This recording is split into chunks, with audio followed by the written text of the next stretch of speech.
longtemps que je marche sur la terre, aussi longtemps que je vois ta grandeur, ma bouche n'aura de cesse de chanter ta gloire. Que le Seigneur nous bénisse. Que le Seigneur nous bénisse. Dieu a conduit et il conduira. Le thème que le Seigneur a mis longtemps sur mon cœur s'intitule « Attention à la sorcellerie ». Vous voyez donc quand l'Église se met en branle pour invoquer Dieu et l'Esprit de Dieu fait bouger les choses, c'est agréable à entendre. Seigneur, prends toute la place que nous te devons dans nos cœurs, dans nos vies. Seigneur, nous voulons que nos vies soient débloquées. Nous voulons, Seigneur, progresser. Nous voulons aller de gloire en gloire selon tes promesses. Qu'il en soit ainsi, Seigneur, ce matin pour chacun d'entre nous. Pour ceux qui doivent écouter ceci, ce n'est pas un jugement contre eux, c'est un réveil. Ce n'est pas une initiation à la sorcellerie, c'est une mise en garde. Que la volonté de notre Dieu soit faite. Merci de vous asseoir. Amen. Que Dieu soit béni. Ne vous dérangez pas. J'ai tendance à mettre beaucoup mes pages en face, mais je ne les lis pas souvent parce que j'ai tout ça. Dieu m'a aidé à les intégrer. Mais ça me rassure aussi, parce que j'ai quand même pris de l'âge. Il y a quelques jours, j'ai 65 ans. Donc, je ne voudrais pas avoir, en tout cas, que ça flanche au niveau de la mémoire. Voilà. Lorsqu'on médite, on réfléchit à certains mots même dans la parole de Dieu, Dieu ne nous a jamais imposé l'humilité. Au grand jamais. Quand on lit la Bible, Dieu fait toujours appel à notre volonté. Il ne dit jamais, je vais t'humilier de force. Ou il faut que ton pasteur, il te courbe et qu'il t'humilie de force. Il dit toujours, humiliez-vous. Humiliez-vous devant le Seigneur et il vous élèvera. C'est écrit dans Jacques 4, verset 10. Mais je vais lire quelques versets. Éphésiens chapitre 5, verset 20 à 21 dit, si vous voulez les projeter s'il vous plaît, rendez continuellement grâce pour toutes choses à Dieu le Père, au nom de notre Seigneur Jésus-Christ, vous soumettant les uns aux autres dans la crainte de Christ. Vous soumettant les uns aux autres dans la crainte de notre Seigneur Jésus-Christ. Galates chapitre 5, verset 13 dit, frères, vous avez été appelés à la liberté. Seulement ne faites pas de cette liberté un prétexte de vivre selon la chair, mais rendez-vous par la charité ou par l'amour, serviteurs les uns des autres. Serviteurs les uns des autres. Je dois pallier au manque de mon frère et de ma sœur. Mais eux, ils doivent pallier aussi à mes manques, à mes faiblesses. Imaginez-vous si vous vivez votre relation fraternelle de cette façon. Et Philippiens 2, 3, chapitre 2, verset 3. Ne faites rien par esprit de parti ou par vaine gloire, mais que l'humilité vous fasse regarder les autres comme étant au-dessus de vous-même, dit la parole de Dieu. C'est-à-dire lorsque je vois mon frère, que je vois que Dieu l'a placé haut et que moi je suis en dessous. Mais imaginez-vous qu'il fasse la même chose. l'équilibre est obtenu, est-ce qu'on aurait eu des tensions entre nous? Est-ce qu'il aurait des tensions si mon frère, je l'honore et qu'il m'honore, quel que soit votre âge, hein, qu'on s'honore les uns les autres, qu'on se respecte les uns les autres, qu'on se regarde comme des enfants de Dieu? Est-ce que vous croyez que l'ennemi aura de la place au milieu de nous? Je ne le crois pas. Je ne crois pas. Un dernier texte, 1 Pierre, chapitre 5, verset 5. De même, vous qui êtes jeunes, soyez soumis aux anciens. Et tous dans vos rapports mutuels, revêtez-vous d'humilité, car Dieu résiste aux orgueilleux, mais il fait grâce aux humbles. Dieu résiste aux orgueilleux, mais il fait grâce aux humbles. Quand vous entendez ça, pour que Dieu me fasse grâce, il faut que je me fasse tout petit. Donc on a déjà le secret. Dieu ne nous oblige pas, ne nous courbe pas pour nous rendre humbles, même si c'est celui qui élève, celui qui rabaisse, mais ça c'est dans ses plans. Mais pour que nous ayons part à sa grâce, nous devons d'abord nous humilier. Pour que nous fonctionnons entre nous, il faut qu'on se regarde avec humilité. Amen.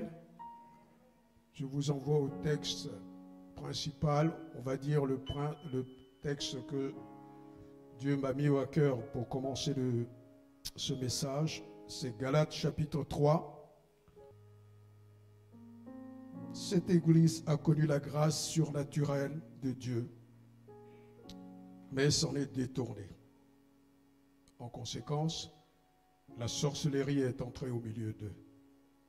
Sinon, on n'allait pas écrire ce que nous venons de lire. C'est que la sorcellerie est entrée au milieu d'eux.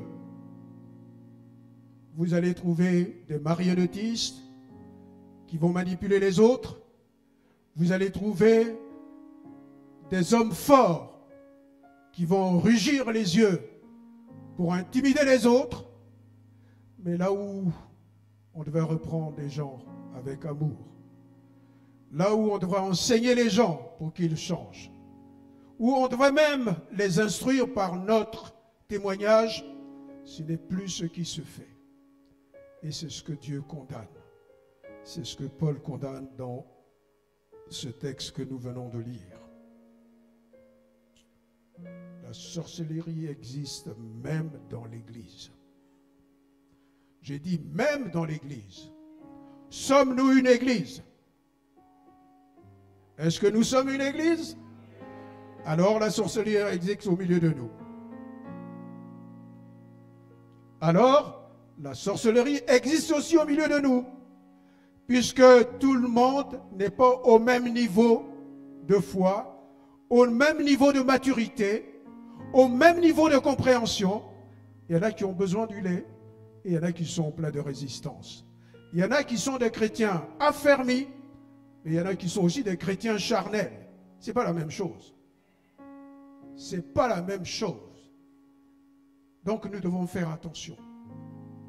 Nous devons faire attention dans nos pensées, dans nos méditations, mais nous devons aussi faire attention dans nos rapports les uns les autres.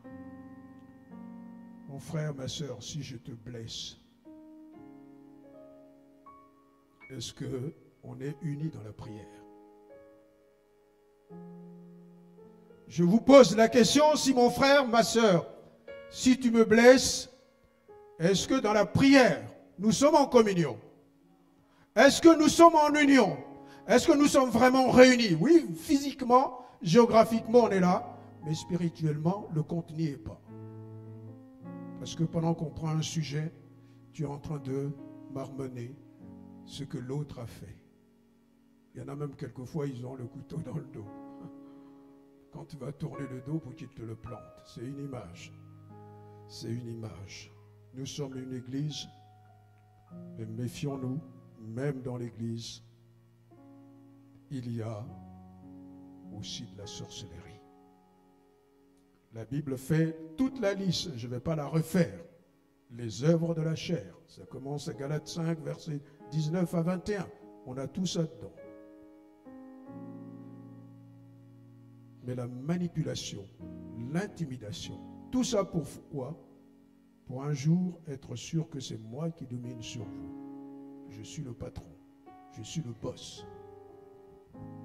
Si tu es le boss, alors donne-moi le salaire qui va avec l'ouvrier.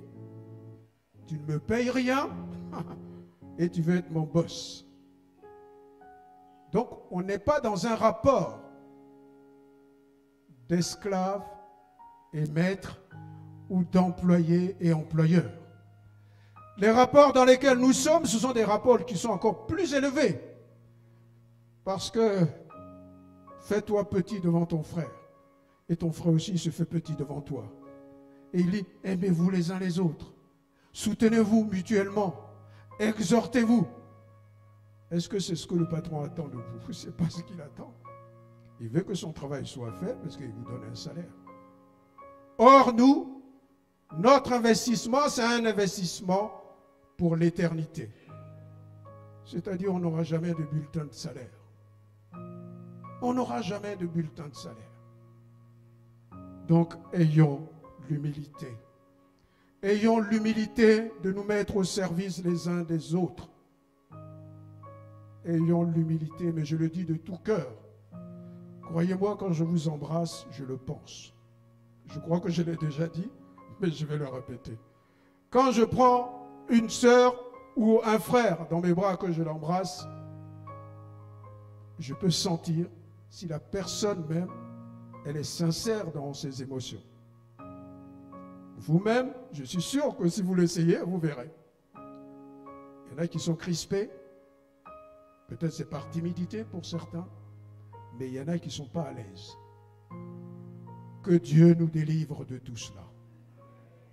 Que Dieu nous délivre. Que Dieu brise les chaînes.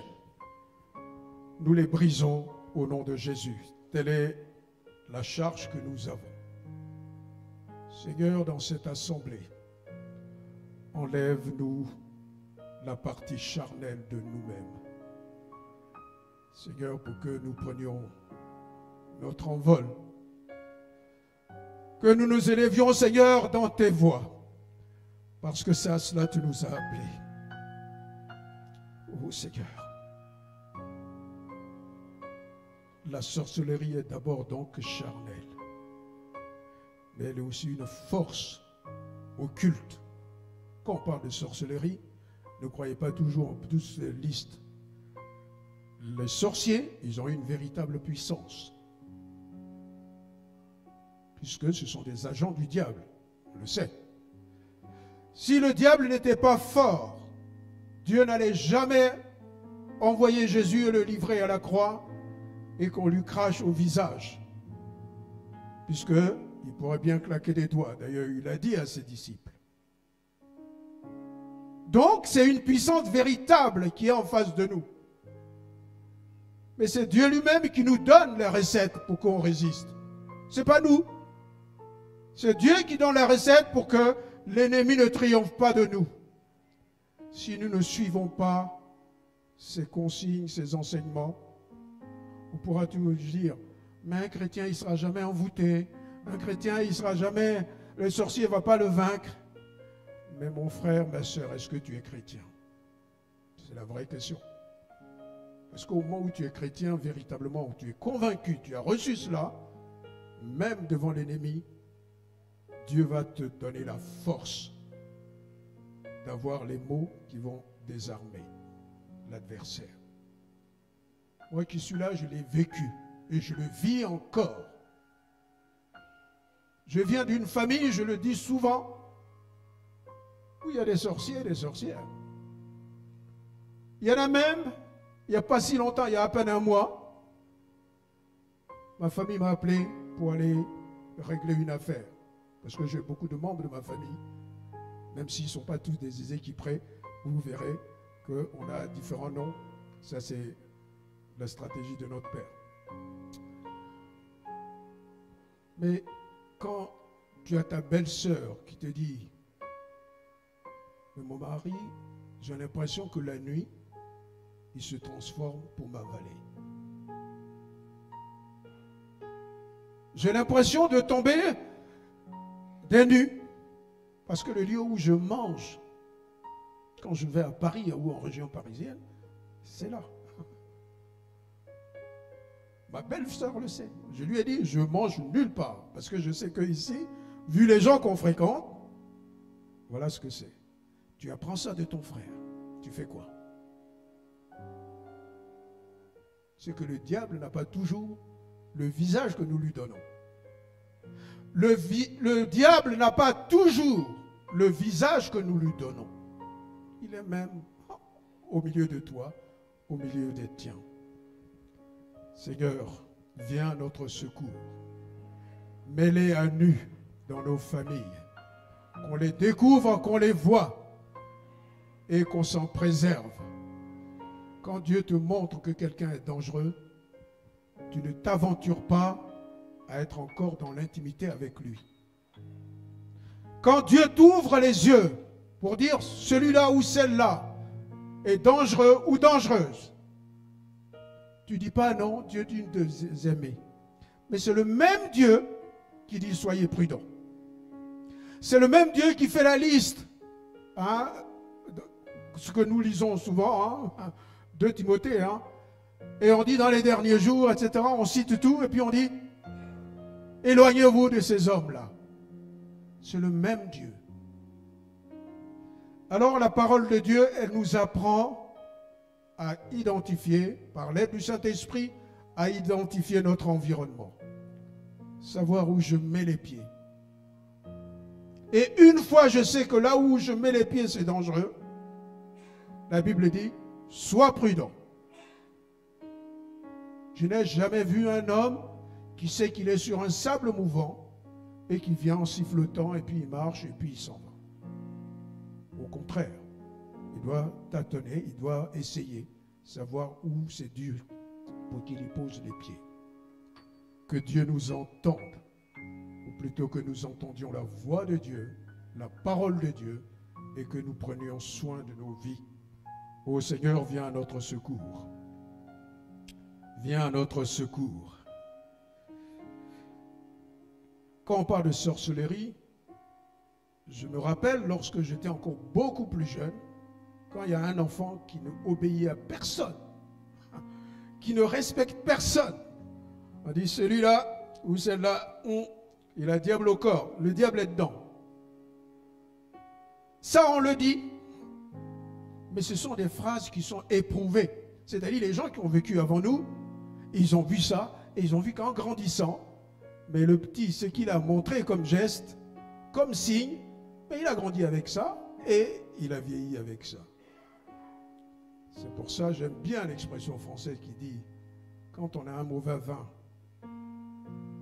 plus ça vieillit, eh bien plus ça devient n'importe quoi. Hein? Tu prends la piquette pour essayer de conserver ça, tu auras du mauvais vin au fil du temps. Mais si tu prends du vin de qualité et tu le conserves, mais il s'améliore en vieillissant. Et je vous mets au défi, regardez autour de vous, dans vos familles, les personnes âgées. Maintenant, je peux parler en toute liberté, à 65 ans, je suis âgé. Je suis âgé, donc je lance de pierre à personne. Quand quelqu'un est bon, et que depuis le temps, on dit « Ah, mon tonton, il est bien, etc. » Vous le voyez dans ses vieux jours, on a envie de le voir, on a envie de le fréquenter.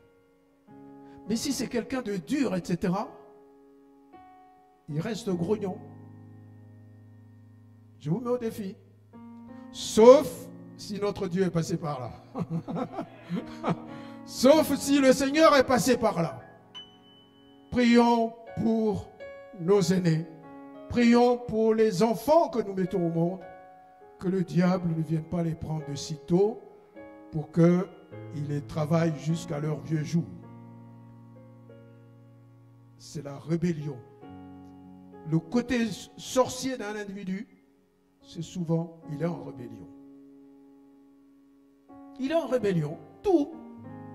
et tu lui donnes des choses, il ne veut pas l'écouter. Tête de mule. Oui, parce qu'on est en révolution, on est en révolte tout le temps. Le diable, ce n'est pas par gentillesse, il est devenu le diable. Hein. Il était même beau avant. Aujourd'hui, quand on le représente, on met des cornes. Et pourtant, c'était un ange qui était beau, Lucifer. Mais dans sa déviance, on a vu l'image qu'il en est. Et de même, si un homme, vous le voyez, les moindres conseils, vous lui donnez, il ne va pas accepter. Est-ce que c'est votre intérêt de passer encore du temps à lui donner des conseils? C'est le même Dieu qui dit, ne donnez pas vos perles aux pourceaux. Ne donnez pas vos perles aux pourceaux.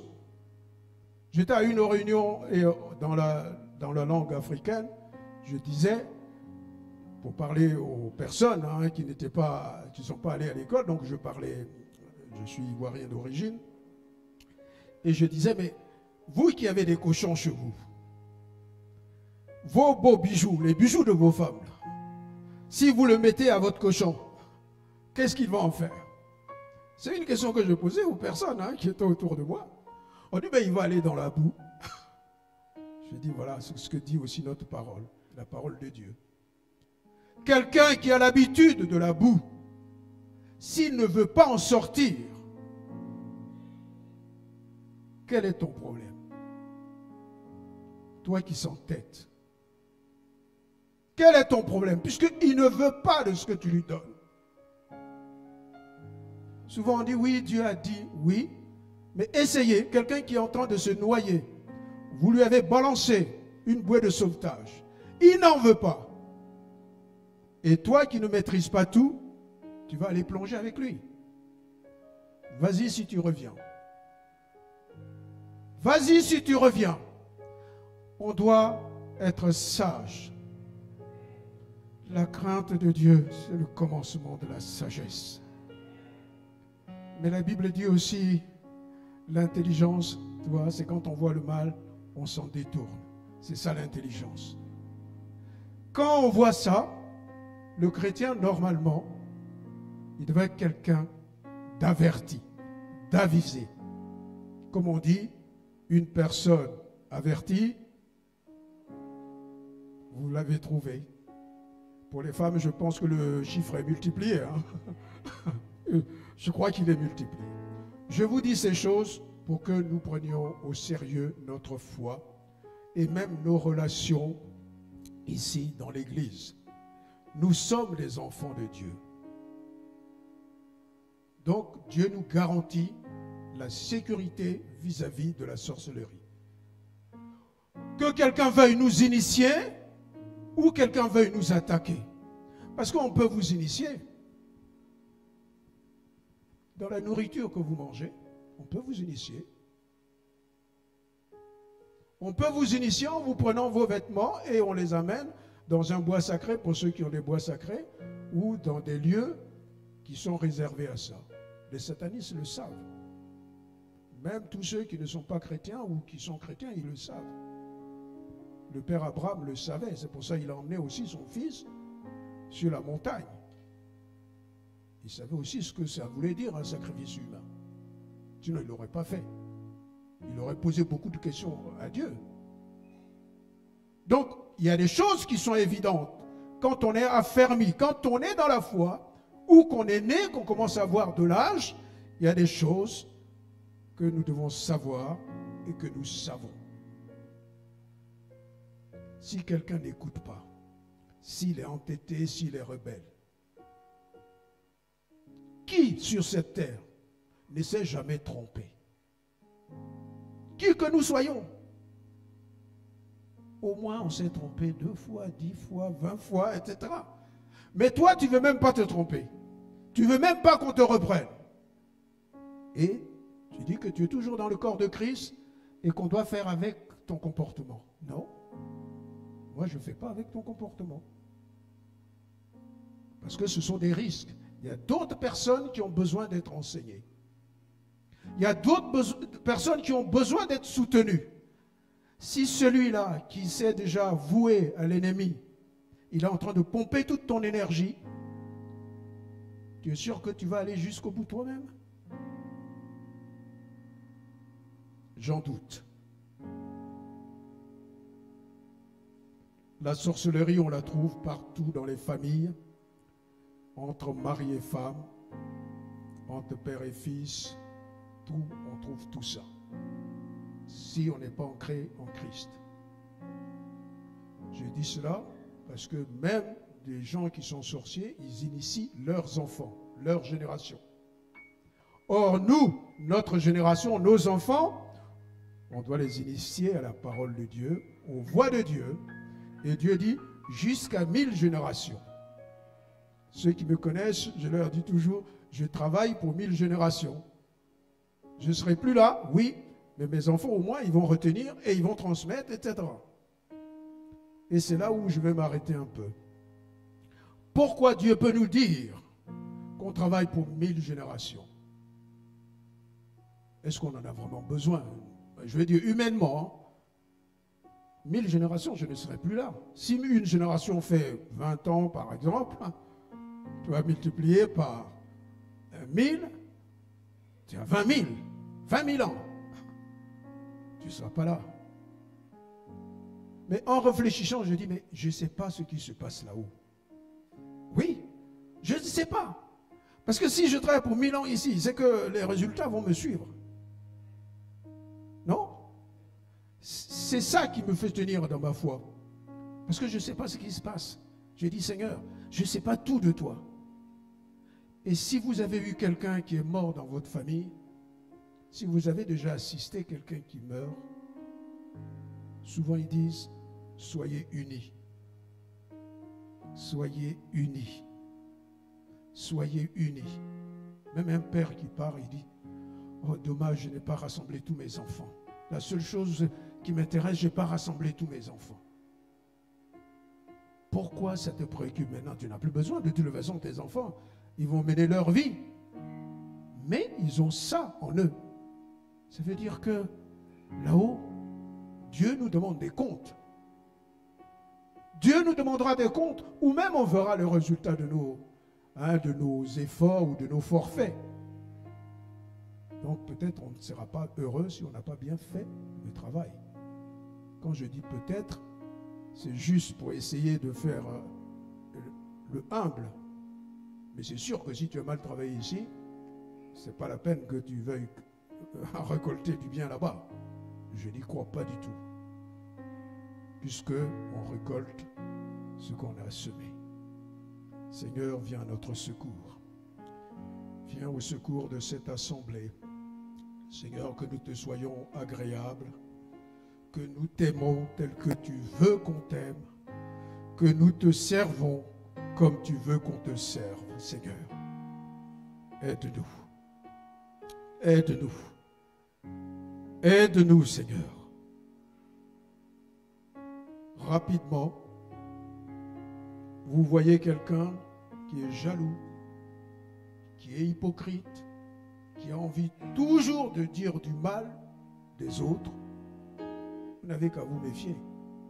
Parce que ce n'est pas ce que la Bible nous enseigne. Si quelqu'un, vous vous retrouvez, tout ce qu'il a trouvé de mieux, c'est de dire du mal des autres, faites attention. Si vous n'êtes pas là, ce sera votre tour. Ah oui. Si vous n'êtes plus là, ce sera votre tour. Quand il sera avec quelqu'un d'autre. Et j'aime bien Jésus souvent, quand il parlait aux religieux, il disait hypocrite. Hypocrite. Hypocrite. L'hypocrisie, l'amour ne doit pas aller de pair avec l'hypocrisie. Si tu aimes ton frère, il faut que cela se voie. Si tu aimes ton frère et ta sœur, il faut que ça se voie. Ceux qui ont déjà enseigné, les élèves, ils savent toujours si vous êtes faux ou si vous êtes quelqu'un de droit. Vos propres élèves, ils vont dire, Monsieur ou madame, vous n'êtes pas comme celui-là. Ils vous le disent. Donc ici à l'église, si je suis faux, je suis sûr que vous allez dire, ah mais Pasteur François, c'est pas quelqu'un. Il sourit bien, mais faites attention. Vous voyez bien? Je prends l'exemple sur moi parce que je l'ai pris sur vous. C'est pour dire que il y a un moment tu peux te cacher, mais ça ne dure pas longtemps. Le naturel, on le voit. Amen. J'ai vu d'autres choses, mais je ne vais pas continuer là-dessus. Je pense que vous avez compris ce point-là. Dieu reprouve la divination. Allez voir la diseuse de Bonaventure. Dieu condamne cela. Allez voir vos horoscopes et tout ça. Dieu condamne cela. Parce que les forces qui sont à la base, ce sont des forces qui sont contre Dieu, contre l'Esprit de Dieu. Si on oublie ça, on le fait à la légère, on dit « Ah non, c'est rien ». Non. Je donne un exemple. Il y a, dans les années 88, j'ai eu des soucis et mon jeune frère est parti voir un marabout pour dire qu'il vient à mon secours. Et le monsieur a fait dans un seau, il a mis de l'eau pour que je me lave. Mais je vous garantis, quand je me suis lavé avec cette eau, mon être tous, il y avait comme si, il y avait des fourmis partout. Comme si Dieu n'était pas content. Et je dis à mon frère, je dis non, jamais je ne fais ça. Et j'ai demandé pardon. La première chose que le pasteur même que j'ai rencontré, c'est qu'il m'a dit, on va demander pardon à Dieu. Si vous êtes vraiment ancré en Dieu, croyez-moi, Dieu prend soin de vous.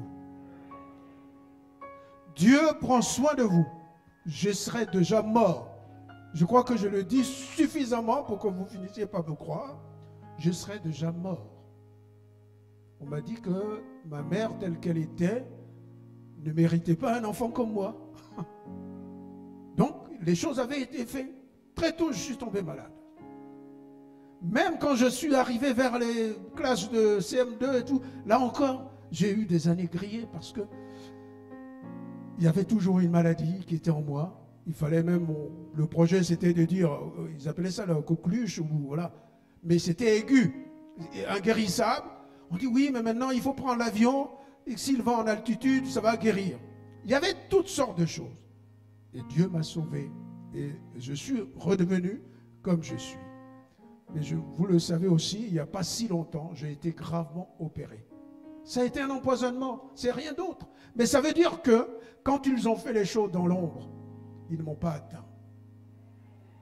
Ça veut dire qu'ils ne m'ont pas atteint parce qu'il y a la magie pour te tuer à distance. Les AVC dont on parle souvent, ce n'est pas toujours une maladie parce qu'on est hyper fatigué. Des fois, on vous lance. Il y en a même un, il a été,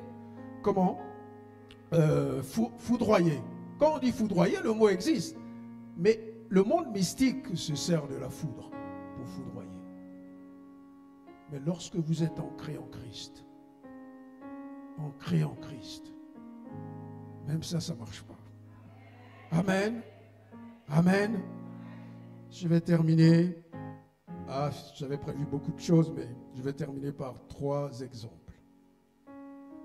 Vous connaissez un certain Balaam.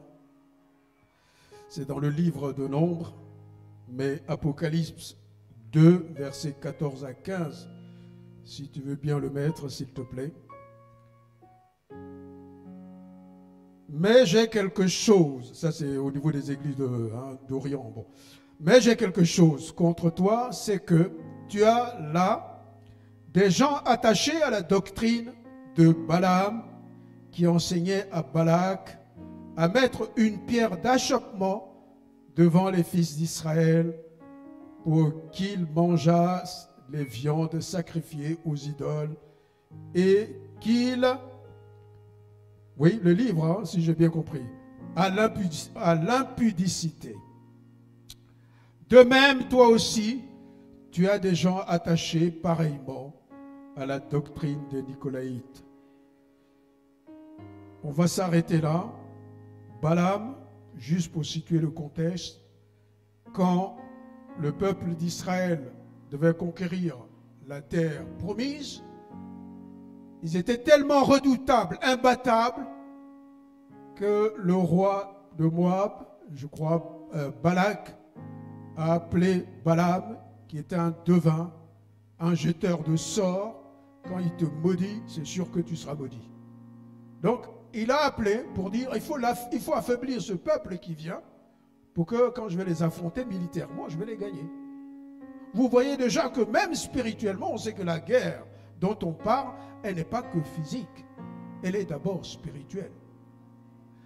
Et il a essayé 4 fois le Balaam, et ça n'a jamais marché.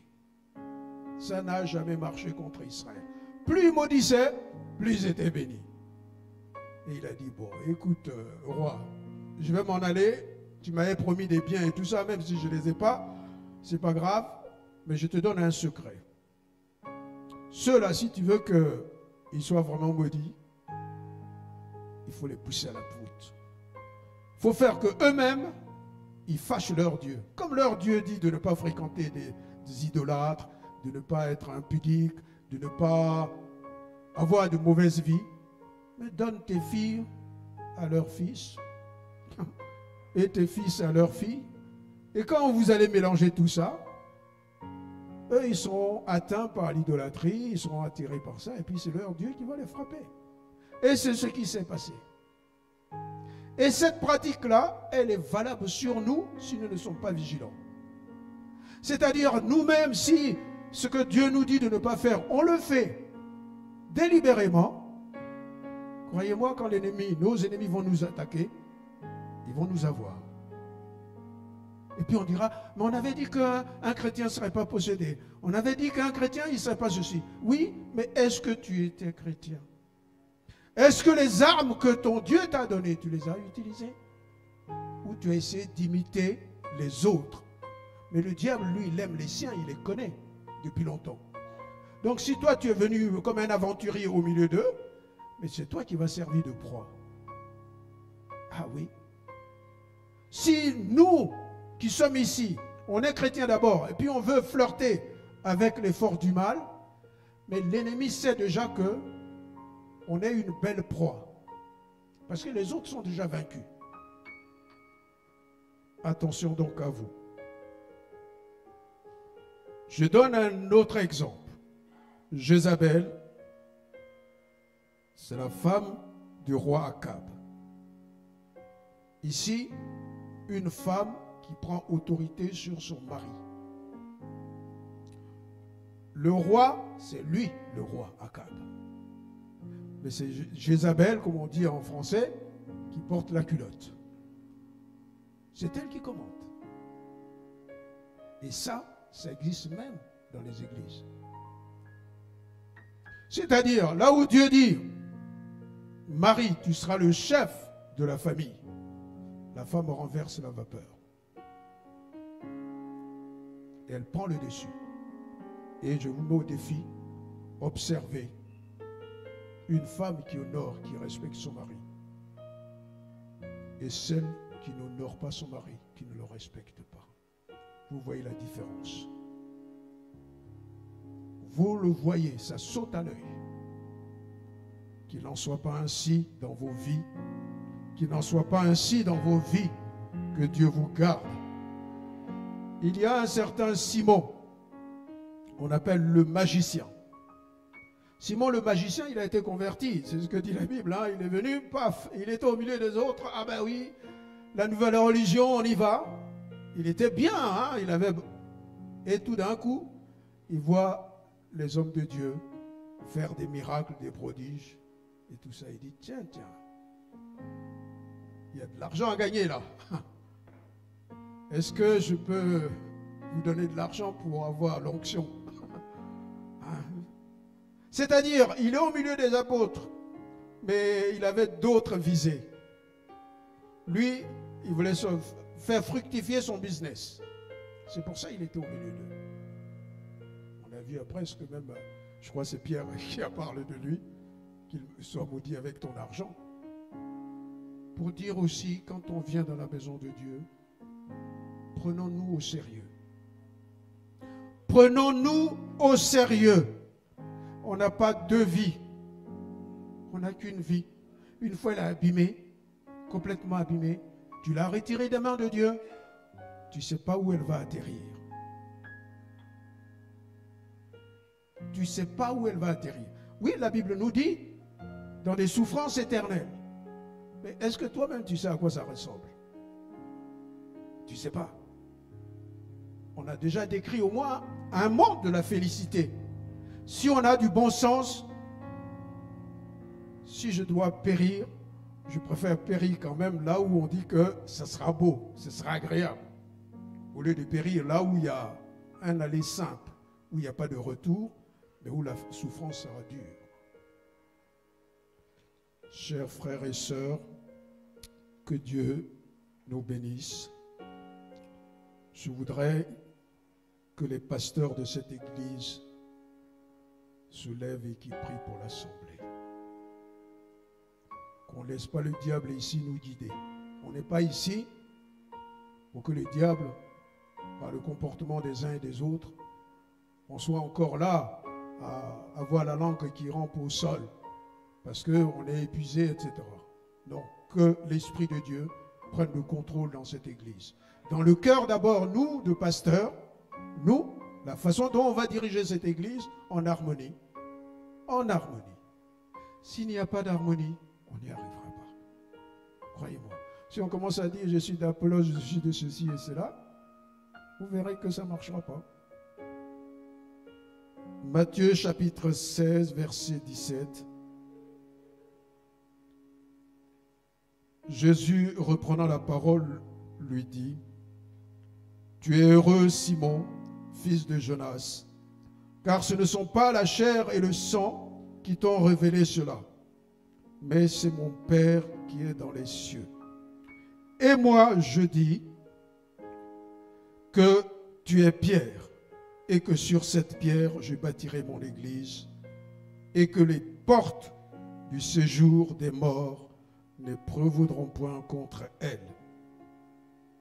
Je te donnerai les clés du royaume des cieux. Ce que tu liras sur la terre sera lié dans les cieux, et ce que tu délieras sur la terre sera délié dans les cieux. Oh, merci Seigneur. Prions pour cette église, pour les vies des uns et des autres, pour l'ensemble des familles, pour qu'il y ait une délivrance réelle, que ni la domination des sorciers ne règne au milieu de nous, ni la malédiction ne nous frappe, puisque Dieu même a établi les règles. Celui qui s'appuie sur lui-même, sur un homme, il dit maudit soit-il. Ça veut dire les règles sont claires. Amen. Que le Seigneur nous bénisse.